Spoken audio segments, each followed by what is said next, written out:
So now we want to look at specifically how we're going to be recording the content of our argument. So you want to think about the most effective order. Usually we have three common types of order, so chronological order, or order related to time, space order, or related to some sort of physical relationship, or emphatic order, which would be either most importance to least importance or least important to most important. So if you're asking yourself how you should organize your argument, think about if your content relates to time. Does one thing happen before another?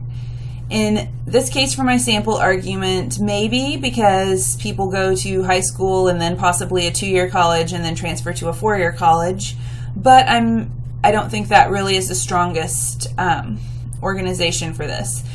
Content related to time is going probably to be more like a narrative that you're telling, or perhaps a step-by-step instruction process.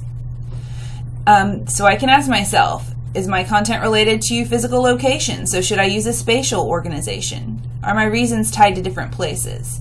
And while I am talking about different places, so community colleges versus 4-year colleges, and those are in different places, it's not really specific.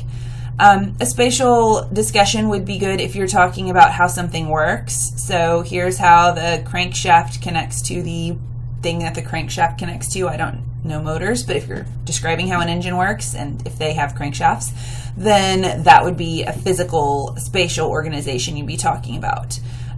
Or if you're describing a place, or perhaps even if you're describing, say, how government works at the local level, state level, national level, that would kind of be spatial location too. But I'm not doing that. Most of us are going to be using emphatic order for our proposal arguments. So if you decide that you're not really doing something that is chronological or spatial, then you need to use emphatic order, but then you still have to make a decision there. So you're going to have to decide whether you're going to want to go from most compelling to least compelling, or least compelling to most compelling. Now, there's not a good answer for that. It's going to depend on your argument and what you want to do. Starting with the most compelling reason can be a very strong way to form an argument. So you start off big, you hit them with the big guns, and then you just sort of clean everything up with all the little reasons. Hey, that's a great way to do it. But it can also be helpful if you start off with some less compelling reasons and then build up to your most compelling reason and finish big. So, either one of those, you want to think about it and what you think is going to work best for your situation and your particular way that you're staging your argument. So for my sample argument, I decided to go from least compelling to most compelling in the first part and most compelling to least compelling in the second part. And I know that sounds confusing. So basically, I have two parts that I need to prove. I have to prove that, first, that community colleges provide good value, and second off, that they are cheaper than other colleges. So for the first one, I'm going to go to prove that they have good value. I'm going to start with my least compelling reasons and end with my most compelling reasons. So I'm going to start off talking about how classes are transferable. That's important, but it's not exciting. And then I'm going to talk about the learning environment, qualified instructors, again, important but not exciting. Small class sizes, maybe a little more interesting. And then I'm going to talk about student support, tutoring programs, remedial courses, writing centers, extra stuff like that. And I think that's going to be the most compelling, most interesting, inviting thing that people get to hear about. Then my second part is going to talk about the low cost. And this is following, notice, the structure of my thesis, where I say that you get the most benefit for the least cost. So then I cover most benefit first and then least cost.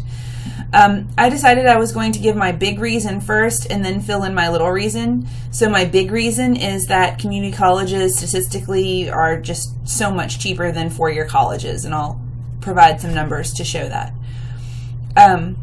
My little reason is that people can save money in other ways by going to community colleges. For example, they can keep living with their parents if their college is local. They may not have to commute as far from where they already live, or they can keep the job they have, or whatever like that. And I think that the second reason is less compelling because it might not apply to everyone. The way that, everyone who attends a community college pays a lower tuition than people attending a 4-year college, but not everyone will still be able to live with their parents or still wants to, or that kind of thing. So I decided just to fill in, hey, here's another thing with my little reason there. Then I need to decide what kind of counter arguments I'm going to include. in this case, the counter argument that I chose was that community college courses are not as rigorous as courses at four-year schools. So I have to decide where in my argument I'm going to put that.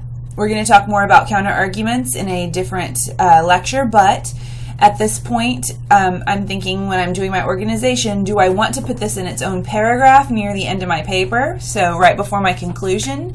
And if it's a really big counter argument, then I might end up doing that. Or do I want to include this in one of my body paragraphs, and if it's directly related to one of my body paragraphs, then I might want to close up that paragraph with that reason, or put that paragraph earlier in my paper. So in this case, when you're talking about the rigor of community colleges, it could be possible to come through at the end and so talk about all the benefits of community colleges and then talk about the cost and then address the rigor. And that would be okay. That's not a bad thing to do. But I decided I want to put that argument earlier because I want to include it when I'm talking about the quality of the learning environment. Qualified instructors, small class sizes, extra programs, and then I want to bring up the fact that some people say, oh, they're not as, they're not as rigorous. They don't have as advanced instruction, and so I want to bring up that counter argument earlier. I also need to identify some assumptions. So first I want to look at my assumption in my thesis sentence. My thesis is trying to attract people by getting the most reward for the cost. Am I going to have to convince them that they want to get the most reward for their cost? Am I going to have to say, oh, here's why you want to do that? No, I don't, because the answer yes here is, will people agree? Yes, they will. Everyone will agree. So I don't need to explain that assumption. I can just assume that my audience agrees with my assumption. I'm assuming about an assumption. I also want to look at the assumptions by my claims. So I'm assuming that people want transferable courses. That might bear a little explanation, but it's probably fairly clear. Can I assume that people want qualified instructors? Probably. Can I assume they want small class sizes? I could provide some explanation as to why that's important. People might not right away see why that's important. Can I assume they want extra programs? Yes. Can I assume that people want rigorous courses? Possibly not.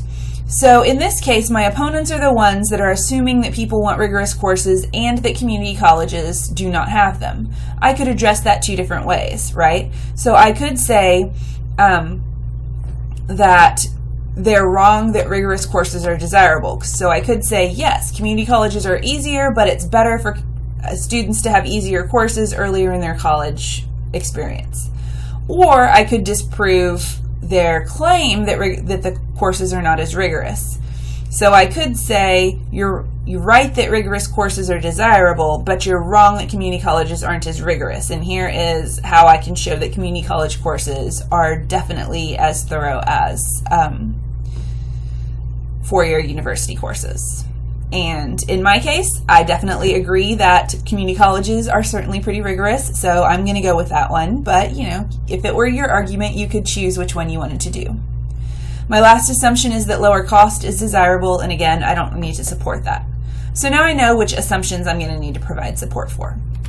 And I kind of cut out some of those subpoints, but this is my basic outline. That gives me 9 paragraphs, which 1,500 to 2,000 words. I can do 9 paragraphs. Maybe I'll end up combining some of these. Maybe I'll end up separating some things. So maybe my support systems might have to be more than 1 paragraph where I talk about different support systems. Maybe instructor qualifications and class sizes is going to get grouped together. So this could have some shifts in how it's organized as far as paragraphs, but I know what I'm going to talk about. I'm going to give my introduction, talk about transfer credits, including why they're important, talk about instructor qualifications, class sizes, why that's important. The support systems that exist, course rigor, prove that community colleges are in fact rigorous, mention low enrollment costs, and then the low location costs, and finally conclude. So now I've got a setup for what I'm going to put in my argument, and I've decided the most effective organization that's going to be for this argument.